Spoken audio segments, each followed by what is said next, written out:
Olá, meu irmão, minha irmã, graça e paz, sejam todos muito bem-vindos. Hoje, dia 26 de dezembro, estamos encerrando o ano de 2024. Estamos aqui ainda firmes, estudando a palavra do Senhor. Nós vamos, nesse momento, orar, pedindo ao Senhor que Ele nos conduza. Oremos. Pai Santo e bendito, graças te rendemos, Senhor, te louvamos, glorificamos o teu santo nome. Meu Deus, que bom, Senhor, é ver a sua graça e o seu amor estendido sobre nós. Que bom, Senhor, foi durante essa semana nos lembrarmos do nascimento do teu Filho Jesus, daquele que veio para nos salvar dos nossos pecados. Que somos muito gratos ao Senhor por tão grandiosa salvação adquirida por teu Filho. E te rogamos nesse momento, meu Pai, que vamos meditar na tua palavra. Aclara, Senhor, as nossas mentes, dá-nos, ó Senhor, a capacidade de compreendermos a tua palavra, para que possamos, meu Deus, aplicá-la em nosso dia a dia. Ajuda-nos nesse sentido, meu Pai, é assim que nós te rogamos. Amém. Muitos são, meus irmãos, os métodos utilizados para o evangelismo. Esses métodos mudam a partir dependendo da época em que se está. 20, 30 anos atrás, nós tínhamos alguns tipos de métodos, visitação de casa em casa, panfletagem, coisas desse tipo. Hoje as tecnologias já nos dão novos métodos, a própria internet, o YouTube, o Instagram, são bases muito boas para pregarmos o Evangelho. Mas, meus irmãos, mesmo que os métodos mudem, nós precisamos de alguns princípios que devem conduzir à evangelização. Nesse sentido, o principal aspecto que nós precisamos levantar é sabedoria na forma como nós lidamos com o evangelismo. Eu sei que por muitas vezes nós, na nossa maneira de enxergar o mundo hoje, nós achamos que às vezes somos até mais sábios que os apóstolos, mas sábios até que do próprio Jesus Cristo nos nossos métodos e na nossa maneira de abordar.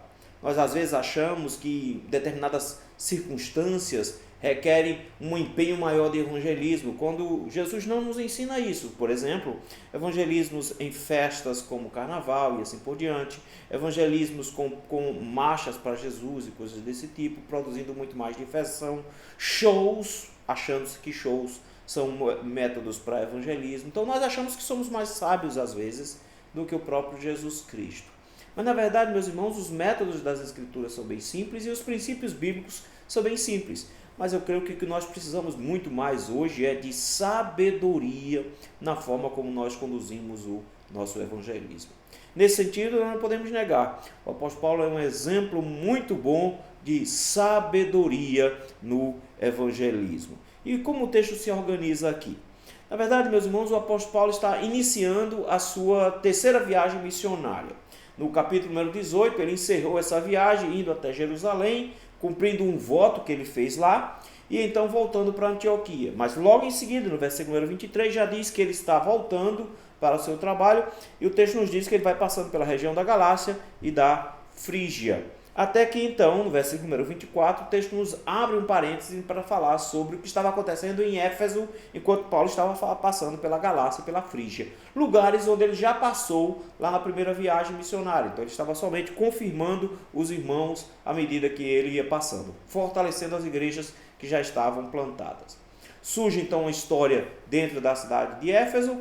No meio da igreja, figuras como Apolo, Priscila e Áquila. Apolo, um homem poderoso na palavra, eloquente, fervoroso, mas que tinha um conhecimento meio reduzido da obra de Cristo e precisou ser melhor instruído por Priscila e Áquila.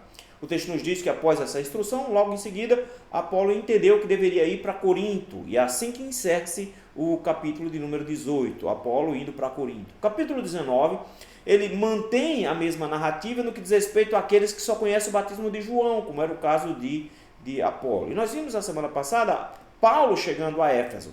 Paulo já tinha passado por Éfeso a partir do versículo número 18, quando ele estava em viagem para Jerusalém.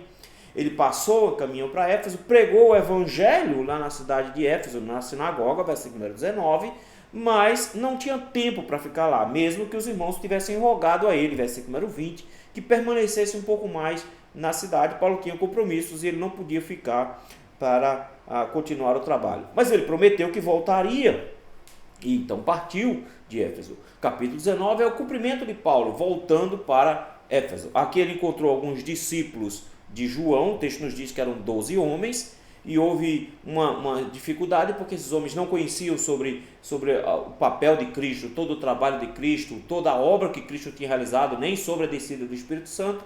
O apóstolo Paulo os instruiu e nós vimos isso na semana passada. O versículo 8 em diante é a continuação da obra missionária na cidade de Éfeso. Essa obra missionária vai ter alguns estágios aqui.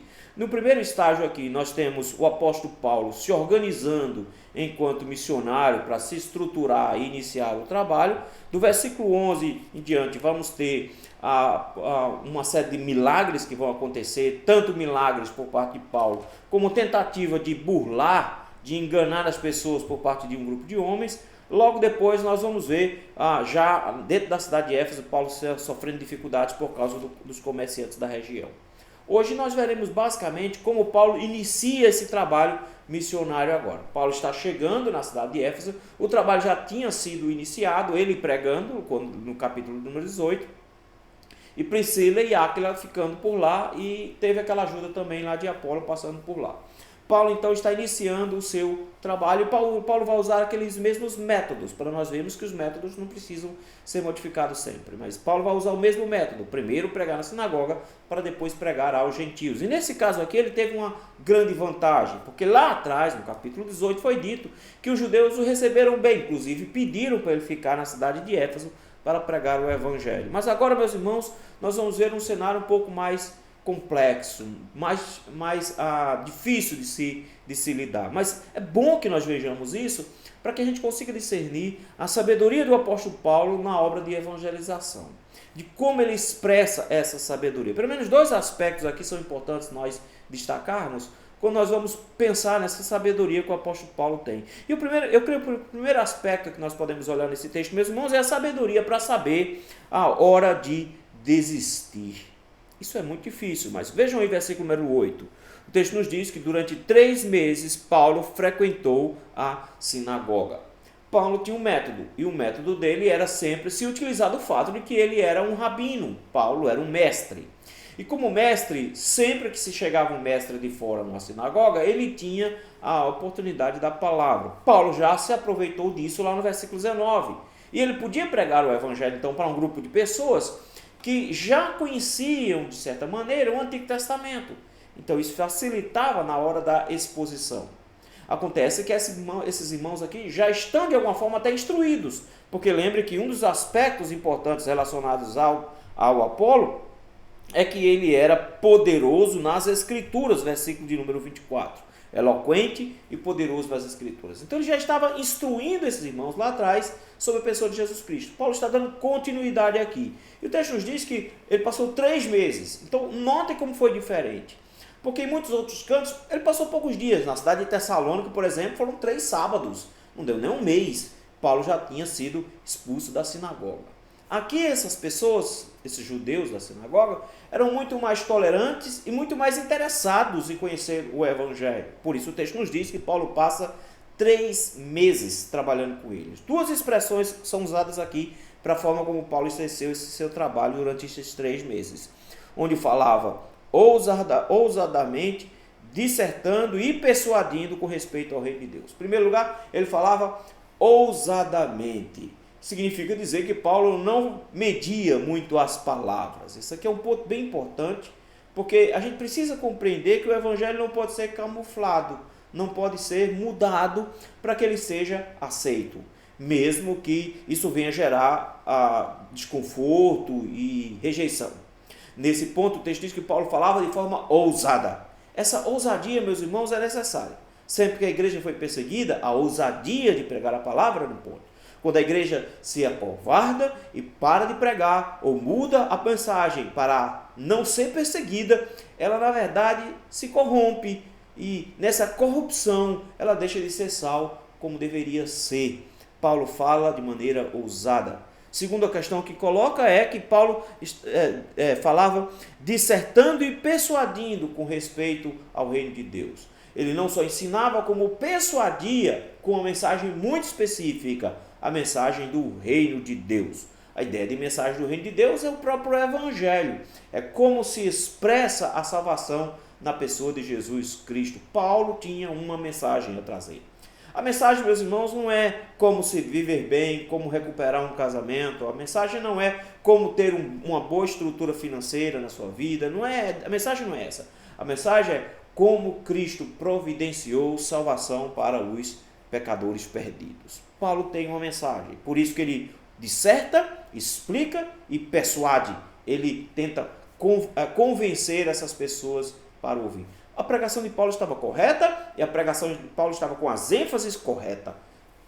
Paulo estava pregando de maneira adequada. Mas o versículo número 9, meus irmãos, nos mostra que inicia-se então agora um processo de perseguição à pregação do Evangelho. Estava bom demais para ser verdade.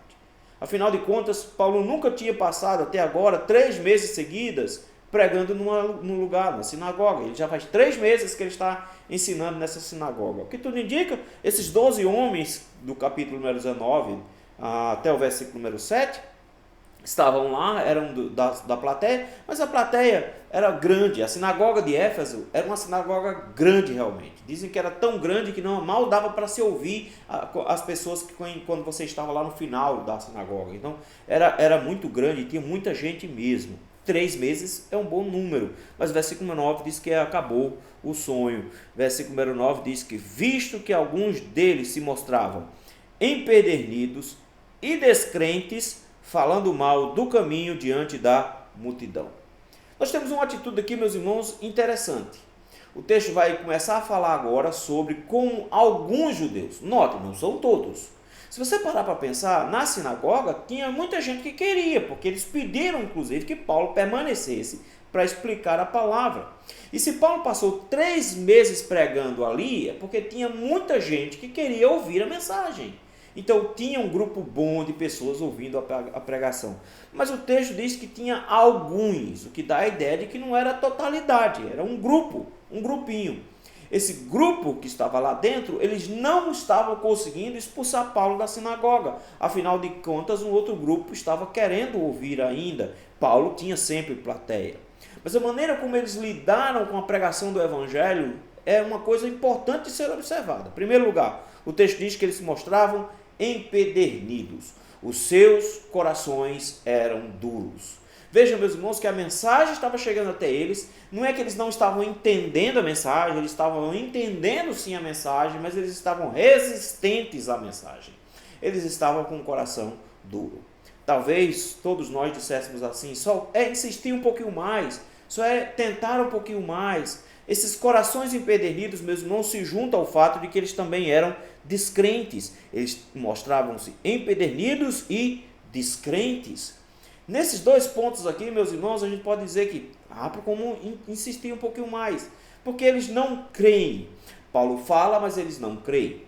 É interessante notar, meus queridos, de que nesse instante o que o Senhor está nos mostrando é que é possível pregar o Evangelho para pessoas que escutam dia após dia. Já são 3 meses o apóstolo Paulo pregando, então não são 3 dias, são 3 meses. E mesmo depois de 3 meses, ainda tem pessoas ali com um coração duro e ainda tem pessoas ali com um coração descrente.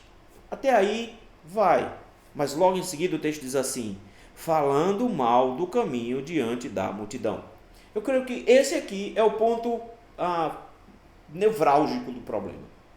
É o momento em que é preciso decidir o que vai fazer, porque eles começaram a difamar a igreja, eles começaram a difamar a pregação do Evangelho. Não é só uma questão de eles pessoalmente terem um coração duro e não crerem. Eles começaram a brincar com o nome do Senhor, eles começaram a tentar difamar o nome do Senhor. A reação agora não é só de não receber, mas agora é uma reação de ojeriza. Eles estão indo contra o Evangelho numa tentativa de manchar o nome do Evangelho. Essa atitude, meus irmãos, hostil à pregação, leva o apóstolo Paulo a tomar uma atitude que a gente pensa assim, ele podia ter um pouco mais de paciência, mas Paulo não tem. O texto nos diz que Paulo, apartando-se deles, separou os discípulos, passando a discorrer diariamente na escola de Tirano. Notem, meus irmãos, que a atitude de Paulo foi retirar o grupo dele, retirar o que eles chamam de os discípulos. Nós não sabemos que entre esses provavelmente estão os 12, que são chamados de discípulos também lá de João, mas Paulo já tem um grupo que crê. E Paulo não quer esse grupo que crê convivendo com esse grupo que não só não crê, não só não tem um coração duro, como ainda está falando mal do evangelho. Nota, eles estão tentando manchar o nome da igreja. É isso que eles estão fazendo. Paulo os separa. Paulo vai embora. Paulo retira o grupo dele da sinagoga e sai. É uma desistência, meus irmãos. Paulo está desistindo desses homens que têm um coração duro, que são descrentes e que estão falando mal do evangelho. Isso para nós hoje é muito difícil da gente entender isso. Como é que eu vou desistir de alguém se eu tenho que pregar o evangelho até essa pessoa se converter? Depende, meus irmãos. Depende que nesse momento agora não estava sendo o evangelho proclamado, mas o evangelho estava sendo vilipendiado. Na verdade, eles estavam brincando com o nome do evangelho e estavam manchando o nome do evangelho. E a insistência de Paulo, ao invés de auxiliar, iria prejudicar. Ele tem um grupo hostil ao evangelho. Nesse instante, meus irmãos, Paulo aplica um princípio bem simples que o próprio Jesus Cristo ensinou lá no evangelho, no capítulo de número 7. Jesus ensinou nesse processo de evangelismo, dizendo que não deis, versículo número 6, não deis o que é aos cães o que é santo, nem lanceis ante os porcos as vossas pérolas, para que as não pisem com os pés e voltando vos dilacerem. Notou qual é o princípio que o Senhor Jesus ensina? Ele diz que insistir com uma pregação, insistir falando para um grupo que está com chacota, insistir falando para um grupo que está com brincadeira, que está tentando manchar o nome do evangelho, isso não é evangelismo. Ele diz que na verdade é dar o que é santo a cães, jogar pérolas a porcos, e eles vão não só pisotear, mas em seguida vão tentar devorar. Isso aqui é uma coisa, meus irmãos, que revela a sabedoria, não só de Cristo, mas também do apóstolo Paulo, na maneira como deve lidar diante da ojeriza com relação à pregação da palavra. Precisamos entender, meus queridos, que quando nós pregamos a palavra, tem que haver uma ambientação e as condições adequadas para a pregação ser realizada. É estranho quando os crentes pensam em evangelizar no meio de um bloco de carnaval. Quando as pessoas estão embriagadas, elas estão brincando e elas brincam de qualquer coisa, inclusive assuntos sérios como vida e morte, elas brincam, elas não vão ouvir o evangelho com clareza, elas vão fazer brincadeiras com os pregadores, elas vão rir, vão brincar com a verdade do evangelho, e os crentes acham que não faz parte do evangelismo. Paulo não entende assim, da mesma forma como Cristo não entende assim. Que pessoas com um coração duro e descrentes, e que iniciam agora um ataque direto a Cristo e a sua igreja, esse grupo, na verdade, deve ser abandonado. Paulo faz isso com muita naturalidade. Cristo chegou a ensinar, meus irmãos, que se caso ele não fosse recebido numa casa, que batesse as sandálias para não levar sequer a sandália dos pés, que haveria maior juízo sobre aquela casa do que sobre Sodoma e Gomorra. Vejam, meus irmãos, que a igreja de Cristo tem que aprender que precisa evangelizar, mas que há um limite. E o limite está na chacota. O limite está quando a pregação do evangelho encontra de cara alguém que, na verdade, não só não crê, não só tem um coração endurecido, como vai começar a fazer chacotas, brincadeiras e falar mal da igreja, falar mal do evangelho e fazer a sua própria pregação ali no meio. É um limite. Então, toda vez que nós formos evangelizar, meus irmãos, nós precisamos estar atentos a essa sabedoria do apóstolo Paulo, a sabedoria da hora certa de desistir. Nós não vamos conseguir convencer todas as pessoas. Nós somos convidados a pregar o evangelho. Quem faz o convencimento é o Espírito Santo. Se ele não deseja convencer naquele instante, não cabe a nós insistirmos. O apóstolo Paulo nos ensina uma lição bem dura aqui, que às vezes é sábio desistir de um grupo. Às vezes é sábio deixar para lá e salvaguardar o grupo que já recebeu a palavra. Foi isso que ele fez. O texto nos diz que, de forma muito sábia, ele desistiu daquele grupo de judeus, mesmo sendo um grupo menor, desistiu daquele grupo porque eles tinham um coração duro, porque eles não eram crentes, porque eles não criam e porque eles estavam falando mal do caminho. Paulo se apartou deles e apartou também os discípulos deles. Paulo separou naquele instante. Mas o segundo aspecto relacionado, meus irmãos, à sabedoria da obra missionária, o texto nos mostra aí no finalzinho do versículo número 9 e o versículo de número 10, que é a sabedoria para onde investir, como investir o nosso tempo. É preciso então ter noção correta de como fazer o trabalho do Senhor, e é isso que Paulo faz no versículo número 9.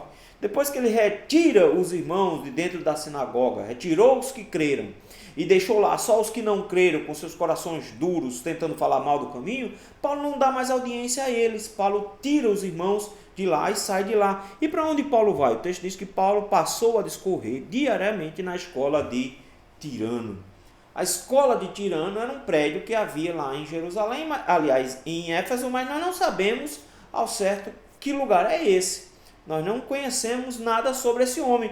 Até o nome dele é estranho. O nome dele é Tirano, um déspota, um cara que faz as coisas só do jeito dele, alguma coisa desse tipo.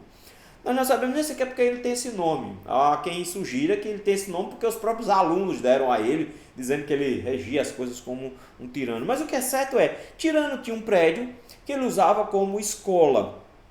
E o texto nos diz que Paulo, então, começa a usar esse prédio, provavelmente alugou essa área, para iniciar o trabalho e discorrer ali naquela escola. E agora, meus irmãos, nós vemos uma vantagem enorme, porque Paulo encontrou uma maneira muito melhor de pregar o evangelho. A sinagoga era um excelente ponto de contato, mas tinha algumas limitações. Por exemplo, a sinagoga se reunia uma vez por semana, todo sábado. Então, de alguma forma, Paulo fazia esse trabalho só nos sábados. Durante a semana ele fazia outros, mas essa pregação em específico somente nos sábados. Paulo agora passa a frequentar, versículo número 9, diariamente esse lugar. Agora, a instrução do evangelho não precisa ser só no sábado, mas todo dia tinha pregação do evangelho. Como é que Paulo consegue fazer essa pregação todo dia? Como é que as pessoas faziam? Na verdade, meus irmãos, existe um manuscrito que faz um adendo aqui, alguns manuscritos mais novos, que fazem um adendo aqui, dizendo que Paulo fazia isso no período entre as 11 da manhã e as 4 horas da tarde, que era esse o período que Paulo estava ali dando aulas na escola de Tirano. Isso se explica em muitos aspectos. Por quê? Existia um costume naquela época, em Éfeso em especial, de se tirar um cochilo depois do almoço. O almoço, a parada para o almoço era de 11 horas da manhã. Então faz muito sentido que Paulo pegou esse espaçozinho aqui, porque ele sempre tirava esse cochilo porque era hora de maior calor. Então, como o calor era muito grande, eles usavam a parte da manhã inteira, e aí essa parte da tarde eles não tinham nem sequer o comércio funcionava direito. As pessoas dormiam. Há até uma brincadeira que o comentarista faz, dizendo que havia um ditado que tinha mais gente dormindo 1 hora da tarde lá em Éfeso do que de 1 hora da manhã. E não acho que seja difícil mesmo não. Eles tinham o costume então de dormir, porque eles entendiam que esse período da tarde era inútil, porque era muito quente. Então entre as 11 horas da manhã e as 4 horas da tarde, eles não tinham nada. A partir das 4 horas da tarde o comércio voltava a funcionar e as pessoas saíam novamente. Então era um período bom aí de sono. E aí, meus irmãos, nós vemos que o apóstolo Paulo pegou provavelmente esse período que ninguém usa. Pegou um período então onde ninguém trabalhava, aluga esse lugar, pega essa escola e passa a trabalhar todos os dias. Isso nos mostra, meus irmãos, um empenho muito grande, em primeiro lugar, do apóstolo Paulo. Porque se você parar para pensar, o apóstolo Paulo está usando as doações que ele recebe para pagar esse lugar, para viver, mas ele precisa também trabalhar. Nós vamos ver Paulo fazendo isso o tempo inteiro para se sustentar. E agora ele podia fazer, porque lembre, entre amanhecer do dia, 6 horas da manhã, até as 11, ele podia trabalhar. E aí, de 11 horas, ele podia pegar o grupo para estudar. Em segundo lugar, mostra o empenho dos próprias pessoas, porque eles também estavam trabalhando, e nessa hora vaga que eles tinham entre 11 e 4 horas da tarde, eles estavam lá sentados para estudar. Olha o empenho. Mesmo cansados depois do trabalho, eles estão lá para estudar a palavra do Senhor. Mesmo no horário quente, não tinha ventilador, lembram? Não tinha ventilador nessa época. Eles estão lá estudando a palavra do Senhor. Irmãos que têm muito boa vontade para estudar a palavra do Senhor. E ao que tudo indica, meus irmãos, isso funcionou muito bem. Porque no versículo número 10 diz que isso durou por um espaço de 2 anos. 2 anos de formação doutrinária. 2 anos estudando diariamente com o apóstolo Paulo. Que irmãos esforçados, não é? Irmãos que trabalhavam e em seguida pegavam o horário de descanso que eles poderiam estar descansando, iam lá e iam estudar com o apóstolo Paulo todos os dias, por 2 anos seguidos. Esses irmãos estavam lá estudando. A estratégia, meus irmãos, surte efeito. Paulo encontrou o lugar certo, a hora certa, o jeito certo, juntou o esforço de uma igreja que estava sedenta, os irmãos sedentos, interessados em conhecer, irmãos valorosos que nós vamos ver aqui, meus irmãos, que saíram dessa região para pregar o evangelho fora, e por isso mesmo teve tão boa aceitação, versículo número 10. A estratégia estava correta. O texto diz que durou isto por espaço de 2 anos, dando ensejo a que todos os habitantes da Ásia ouvissem a palavra do Senhor, tanto judeus como gregos. Meus irmãos, isso aqui não significa que todos os habitantes da Ásia vieram para Éfeso para ouvir a pregação. Não. Mas que da cidade de Éfeso saíram então pregadores para várias regiões. Nós vamos ter, meus irmãos, várias regiões da Ásia ouvindo o evangelho e igrejas sendo pregadas a partir de Éfeso. Éfeso se torna então um polo de pregação do evangelho, um polo de evangelismo. A partir desse lugar que Paulo começa o trabalho. Veja, Paulo inicia uma escola teológica e a partir dessa escola você tem pastores e missionários sendo enviados para vários lugares. A Bíblia vai citar o nome de vários deles. Tíquico, Filemon é citado, por exemplo, que eram da Ásia. E então, ao que tudo indica, esses irmãos estudaram aqui, estudaram nessa escola. E a partir daqui, meus irmãos, o evangelho se espalhou pela Ásia toda, a ponto que, quando nós vamos para o livro de Apocalipse, nós vamos ver carta às 7 igrejas da Ásia Menor, e são justamente, meus irmãos, igrejas que foram fundadas a partir da cidade de Éfeso. Provavelmente esses irmãos aqui que estavam aprendendo o evangelho. Quando você vai para o capítulo 2, que começam as cartas às igrejas, adivinha qual é a primeira carta? A primeira carta é para a igreja de Éfeso. É a igreja de Éfeso. É ela que, a partir dela, as outras vão sendo fundadas. Esmirna, Pérgamo, Tiatira, Sardes e assim por diante. Todas as igrejas daquela região. E é a partir dela, a partir dessa escola, que o evangelho se espalha. É por isso mesmo que, quando você vê a carta de Éfeso, no capítulo número 2 de Apocalipse, o texto nos fala de que, versículo número 2, Jesus dizendo: conheço as tuas obras, tanto o teu labor como a tua perseverança, e que não pode suportar os homens maus, e que pusesses à prova os que a si mesmos se declaravam apóstolos e não são, e os achaste mentirosos, e tens perseverança, e suportaste provas por causa do meu nome, e não desistes, e não te deixaste esmorecer. Notaram como essa igreja era esforçada, e o texto fala de trabalho, de esforço, uma igreja que pregava o evangelho. Isso aqui, meus irmãos, é tão claro que pode ser reconhecido, por exemplo, quando você vai para o capítulo, ainda no capítulo número 19 de Atos, no versículo número 20, o texto diz que assim a palavra do Senhor crescia e prevalecia poderosamente. E até os próprios ímpios dão testemunho da pregação do evangelho. No versículo 26 diz que os comerciantes diziam assim: e estáis vendo e ouvindo que não só em Éfeso, mas em quase toda a Ásia, este Paulo tem persuadido e desencaminhado muita gente, afirmando não serem deuses os que são feitos por mãos humanos. Nesse momento aqui, meus irmãos, nós vemos uma coisa fantástica, o evangelho se expandindo. Paulo então ficou preso aqui? Provavelmente Paulo saiu.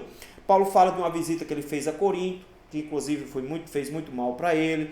Daqui saíram as cartas de Paulo a Corinto.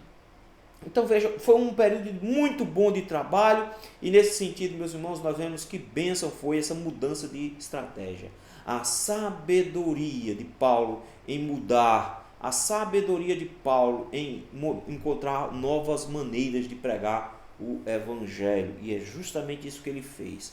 A necessidade fez com que Paulo tomasse uma boa decisão, criasse uma escola de teologia, para que não só Paulo pregasse, mas que formasse pregadores para outros lugares e isso se expandisse. Quando nós olhamos para esse texto, meus irmãos, nós vemos a sabedoria na obra de evangelização. E pelo menos dois aspectos dessa sabedoria nós vimos hoje, que são as 2 lições que nós tiramos para nós. Em primeiro lugar, é que nós devemos nos esforçar para pregar o evangelho, que nós devemos pregar o evangelho a todas as pessoas, que nós devemos proclamar o evangelho, indistintamente quem seja, mas que existe um limite, que o próprio Jesus nos ensinou, que eu preciso ter cuidado com a forma como as pessoas recepcionam. Se elas não têm interesse, se elas têm um coração duro, se elas começam a se tornar hostis, falando mal do caminho e se levantando contra. E sigamos o exemplo de Paulo, que o próprio Jesus ensinou, não adianta insistir. Eu sei que é duro, eu sei que às vezes dá uma sensação de derrota, mas é assim que as coisas funcionam. A Bíblia nos ensina a não perdermos tempo, que nós precisamos pregar o Evangelho para outras pessoas. Se tem uma pessoa que ouviu o Evangelho, não quer aceitar o Evangelho, não deseja aceitar o Evangelho, o texto diz que bata as sandálias e vá embora. Não dê o que é santo a cães, não dê pérolas a porcos. Eles vão cuspir em você e depois vão tentar te devorar. Se você, meu irmão, gosta de pregar o Evangelho, se você está interessado em pregar o Evangelho, aprenda também a sabedoria de discernir para quem pregar o Evangelho. Se tem pessoas interessadas te ouvindo, atentas, pregue. Se elas não estão interessadas, pregue mais um pouco. Se elas se mostram um pouco incrédulas, pregue mais um pouco. Se elas começam a fazer brincadeira, fazer chacota, se elas começam a mostrar-se empedernidas, coração duro, se elas começam de alguma maneira a falar mal do caminho, o apóstolo Paulo nos ensinou, aparte-se deles e leve os que estão perto de você também. Não permita que essas pessoas fiquem lá. A sabedoria de desistir é dura, é difícil, mas às vezes é necessária.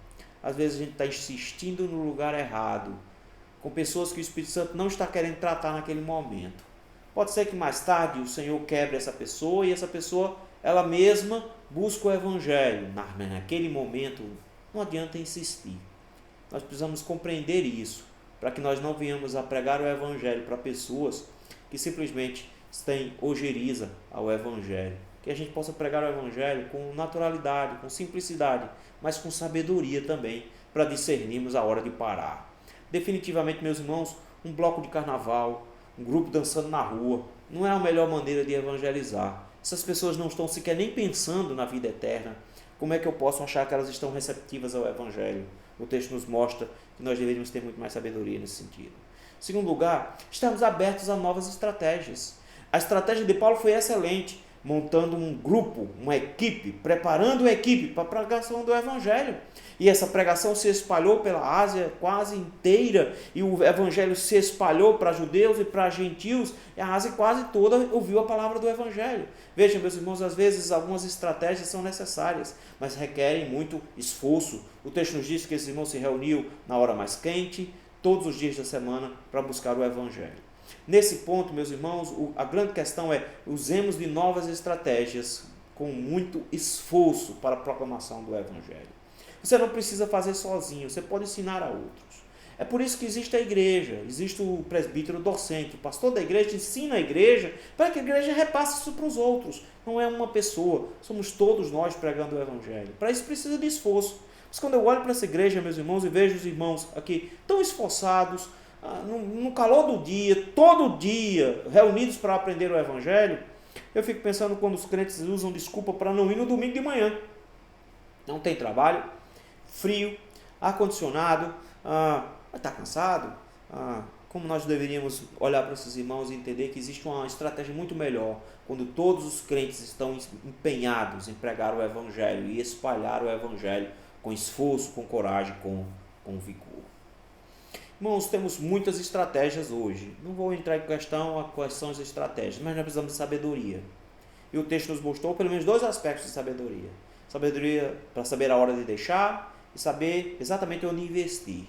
Se nós usarmos isso no dia a dia, meus irmãos, o texto nos diz que se expandiu com uma forma muito grande o Evangelho na cidade de Éfeso.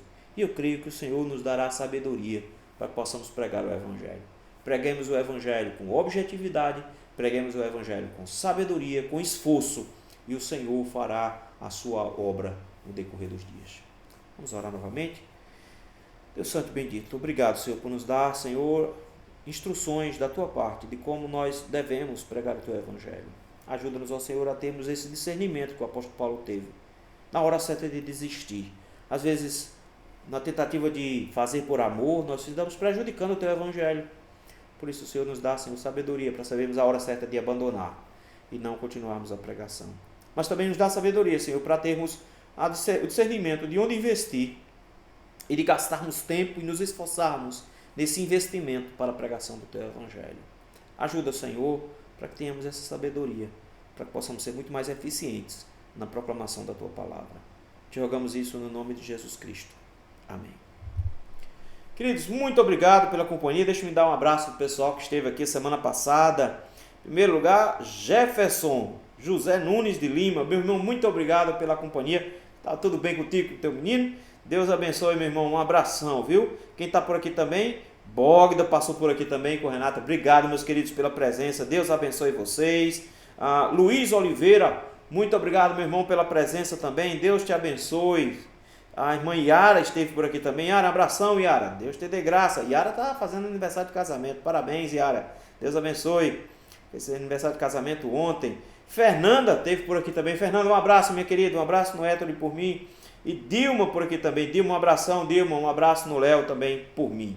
Não se esqueça, meu irmão, nós estamos fazendo gravado agora, mas não esqueça de daqui embaixo deixar o seu comentário, deixar a sua palavra. Toda quinta-feira, na outra, eu falo sobre quem deixou a palavra aqui na quinta anterior. Não se esqueça também de curtir, de compartilhar o vídeo para que outras pessoas possam assistir também. Se você está passando aqui pela primeira vez, se inscreve no nosso canal.